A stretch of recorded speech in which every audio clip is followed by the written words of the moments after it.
first class on a flight from New York to Los Angeles, kinda making small talk, killing time, flirting with the flight attendants.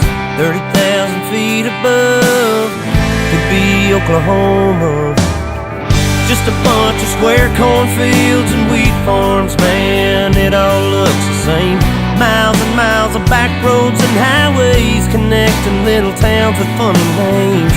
Who'd wanna live down there in the middle of nowhere? They've never drove through Indiana, met the man who plowed that earth, planted that seed, busted his ass for you and me.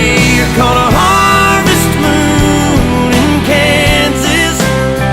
They'd understand why God made those fly over